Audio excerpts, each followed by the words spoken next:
Okay, look at this. Seriously, look at it. It looks like a briquette you'd use to grill a steak, right? But it's not. It's a book. And not just any book. It's a time machine that's been locked shut for 2,000 years. This is the story of the AI that read the Herculaneum Scrolls. And yeah, I know, that sounds like science fiction, but it's actually the wildest detective story of the decade. Here's the deal. For centuries, everyone, and I mean everyone, thought reading these things was impossible. If you touched them, they turned to dust. But recently, a group of college kids, a Silicon Valley billionaire, and a particle accelerator proved everyone wrong. By the end of this video, I'm going to show you the exact words written inside this charcoal. And the craziest part? The guy who wrote it 2,000 years ago is basically subtweeting us.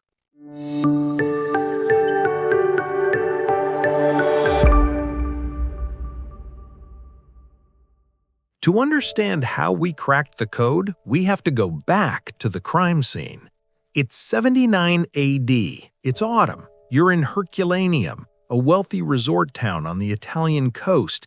It's basically the Hamptons of ancient Rome. And Mount Vesuvius? Well, Vesuvius is having a very, very bad day. But here's the thing.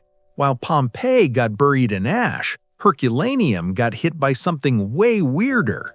It wasn't just ash. It was a pyroclastic surge, a superheated avalanche of gas and mud moving at like 100 miles an hour. It hit the town at exactly 320 degrees Celsius. Now this is crucial. If it was hotter, the books would have vaporized. If it was cooler, they would have just rotted away. Instead, they were flash-fried, instant carbonization. They turned into pure charcoal in a split second, then got sealed in 60 feet of mud rock. The specific house where these books lived is called the Villa of the Papyri. And guys, this place was ridiculous. It belonged to a guy named Piso, Lucius Calpurnius Piso Caesoninus, if we're being formal. He was Julius Caesar's father-in-law, and he was filthy rich. Imagine a billionaire's bunker, but instead of canned beans, it's stocked with priceless art and philosophy. Piso was a character. We know this because of the art he collected.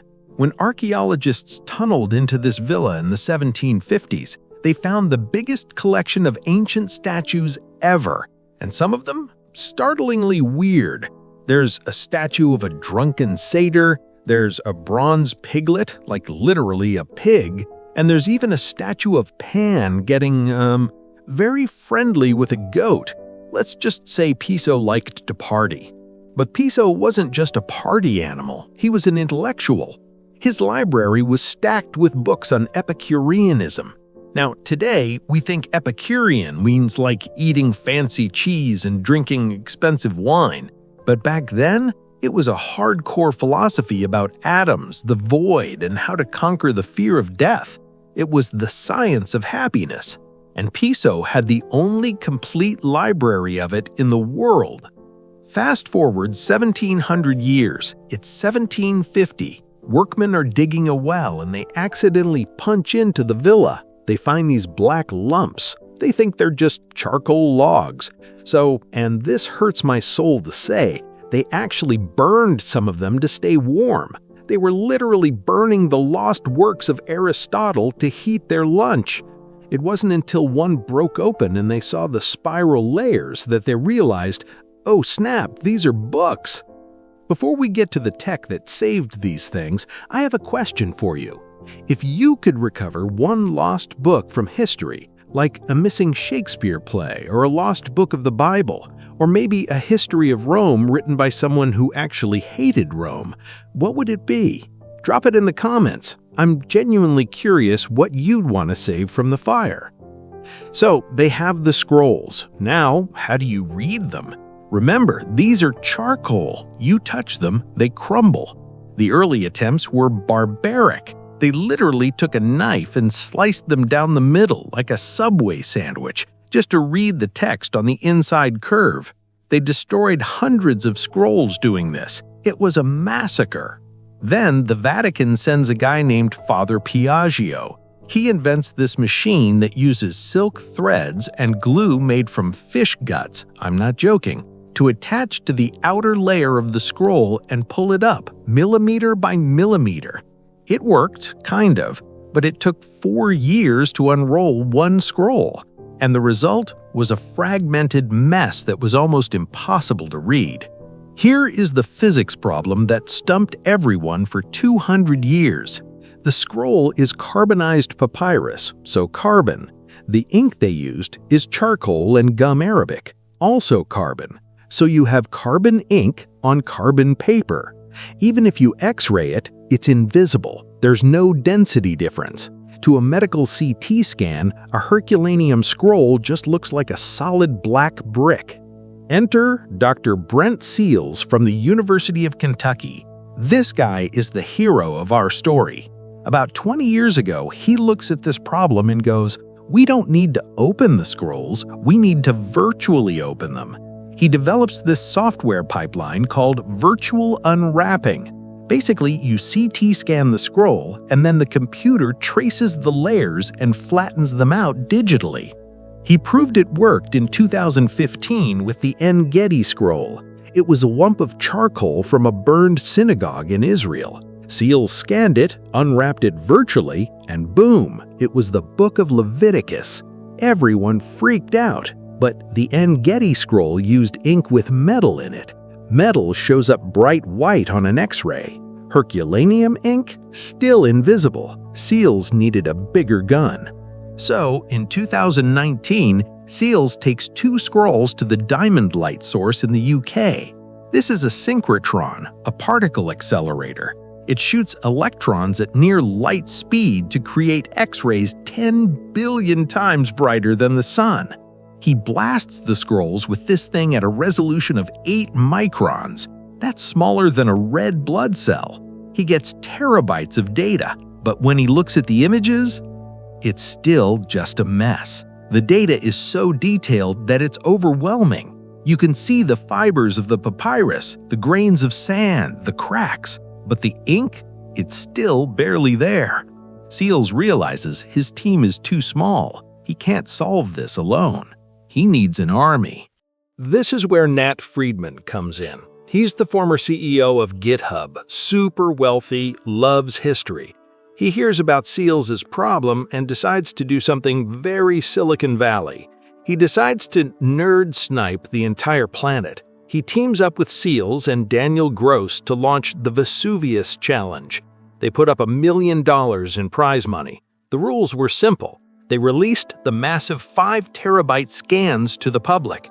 Anyone, and I mean anyone, who could write code to find the ink and read 4 passages of text would win the grand prize, $700,000. It was a race. And the internet? The internet went to work. The first breakthrough didn't come from a fancy AI lab. It came from a physicist named Casey Handmer. He just stared at the images for hours. He noticed a weird texture. The ink wasn't a different color, but it sat on top of the papyrus fibers. And when the scroll was crushed, the ink cracked differently than the paper. He called it Crackle. Imagine dried mud on a trampoline. If you jump, the mud cracks, right? That's what the ink did. Casey wrote a blog post about it, basically giving everyone the cheat codes. He was like, "Hey guys, look for this cracked mud texture. That's the letters." Enter Luke Ferreter. He's a 21-year-old SpaceX intern, basically a kid. He sees Casey's blog post and trains a machine learning model to hunt for this crackle. One night, he's at a party, literally at a college party, and his phone buzzes. His code has finished running. He looks down, and there it is. 3 bright, glowing Greek letters. The word was porphysis. It means purple. Luke had become the first human being in 2,000 years to read a word from inside a closed scroll. He won the First Letters Prize of $40,000. He called his mom immediately. I mean, wouldn't you? But he wasn't alone. In Berlin, an Egyptian PhD student named Yusuf Nader was also hunting. He used a different AI approach, something called domain adaptation.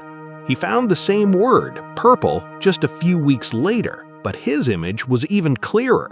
The race for the grand prize was on, and the clock was ticking. December 31st was the deadline. They realized something smart. The problem was too big for one person. You needed to map the scroll, segmentation, and find the ink, detection.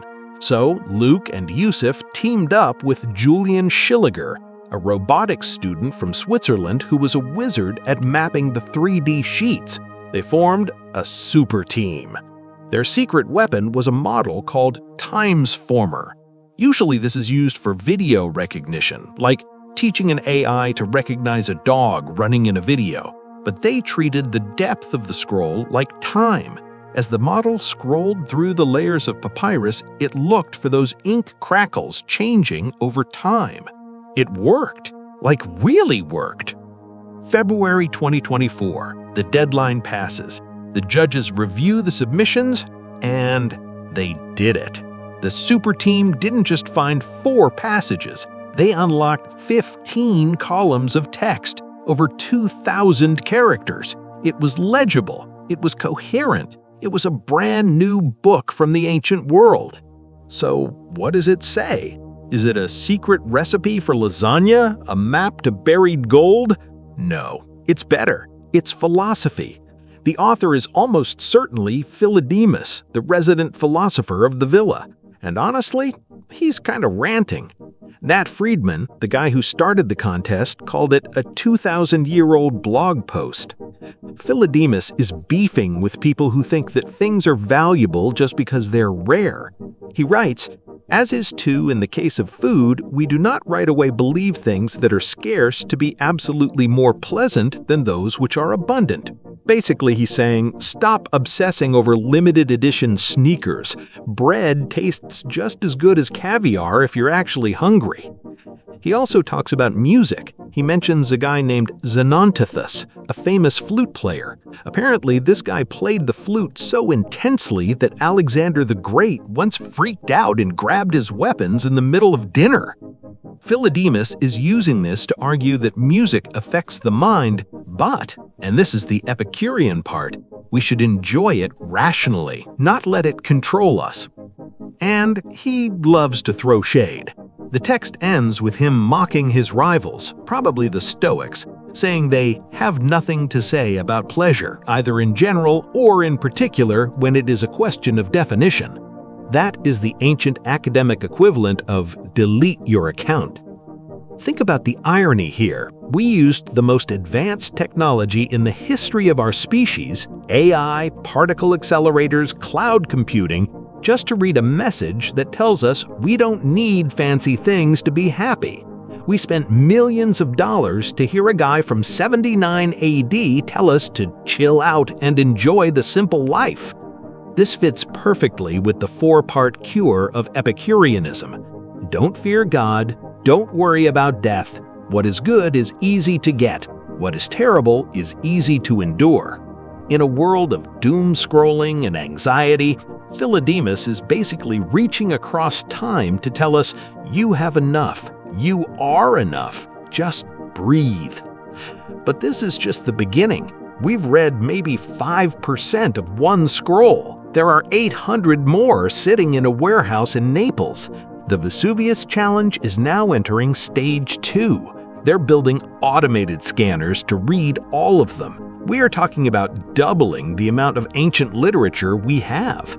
What's in them? We don't know. Maybe the lost books of Livy's History of Rome. Maybe lost plays by Sophocles. Maybe even early Christian texts. Remember, 79 AD is right when the Gospels were being written. It's not just philosophy, it's history, poetry, maybe even receipts that tell us how much a loaf of bread cost. And get this, we haven't even dug up the whole villa yet. Archaeologists think there are 2 more levels still buried. There could be a whole second library down there, maybe the Latin section. Now that we know we can read them without destroying them, there's a huge push to start digging again. So yeah, A lump of carbon, a particle accelerator, and a 21-year-old kid at a party. Together, they unlocked a time machine. The AI read the unreadable, and the voice that came out wasn't scary or alien. It was just a guy telling us that a simple meal with friends is the best thing in the world. And honestly, I think he's right. Thanks for watching. If you want to know more about the tech behind this, check the links below. And don't forget to comment, what lost book are you hoping they find? I'm rooting for the lost poems of Sappho. Catch you in the next one.